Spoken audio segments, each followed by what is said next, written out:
Hey, good to have you here. Tonight I want to tell you a story I once heard about a young man who was so lazy. People thought he'd never amount to much, but life has a funny way of testing us. And this boy, well, he surprised everyone. So, picture a little village, way back when. There lived a boy named Ryan. Now, Ryan was, let's just say, allergic to hard work. His job was simple: chase away the birds from his father's rice fields. Most kids would have grabbed a stick or a slingshot, running around, waving their arms.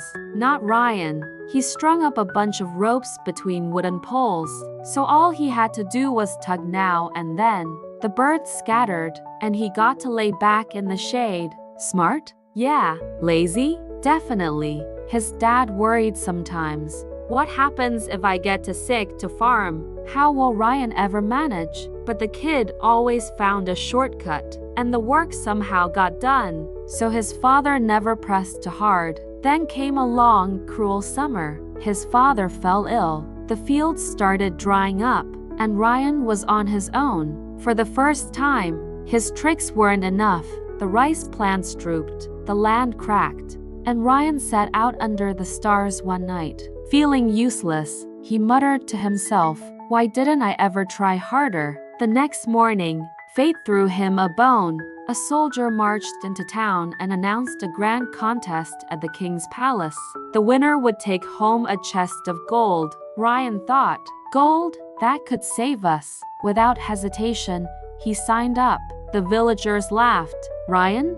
Compete with the strong men of the kingdom? He can't even break a sweat." But off he went. 3 days later, he stood at a lake with all the other contestants. The task was simple: cross to the other side. Everyone dove in, arms thrashing, muscles pumping. Ryan? He knew he didn't stand a chance like that. So, he dashed into the woods, grabbed a few branches, and built himself a little raft. While the others grew tired halfway across, Ryan paddled slow and steady, floating past them. He finished third, just enough to move on. In the final round, each man was handed a giant wooden block and told, "Push this thing a mile to the finish." Tools were scattered nearby, and they could each pick one: a rope, a lever, big, heavy stuff.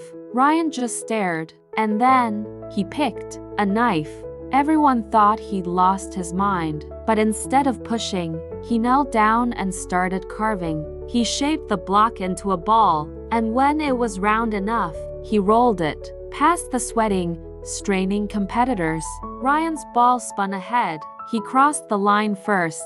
The crowd went wild. The lazy boy had outsmarted them all. Now, here's the part I love. Ryan didn't suddenly become Hercules. He didn't magically turn into a workaholic. He simply used what he had: his wits, his reason, and finally, his motivation. See, laziness by itself isn't the enemy. Sometimes it's just energy looking for a smarter outlet. What Ryan lacked all along wasn't muscle, it was purpose. And when his family's survival was on the line, that purpose lit a fire under him. It makes you wonder, doesn't it? How often do we call ourselves lazy, when really we just haven't found a strong enough why? And maybe we don't need to wait for a crisis to figure that out. Maybe it's enough to ask ourselves tonight, what would get me moving if I really cared about it? And notice how Ryan didn't leap from zero to hero in one giant jump. He didn't sprint across the lake. He built a raft. He didn't bulldoze that block. He reshaped it. Small pivots, small changes. That's usually how real transformation happens, one clever adjustment at a time. So, think of that thing in your life you've been avoiding, that project, that dream, that promise you keep putting off. Instead of pushing harder, what if you stopped, thought it through, and reshaped it? What if you took one tiny step this week, just a small carve out of that big heavy block, and saw how it rolled? Patience, too, is part of the deal. Ryan didn't carve that ball in a minute. He chipped away until it moved. Change takes time. That patience, the willingness to keep showing up even when it's slow, is often what separates the finishers from the quitters. So maybe you're a little lazy.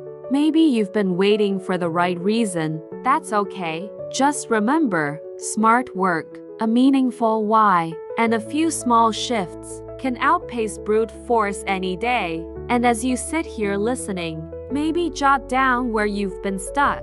Ask yourself, what's one small pivot I could make right now? Try it. See how it rolls. Because in the end, each small move you make isn't wasted. It's a brushstroke in the bigger story of your life. Thanks for sharing this moment with me. Until next time, keep growing, keep exploring, and keep carving your own path.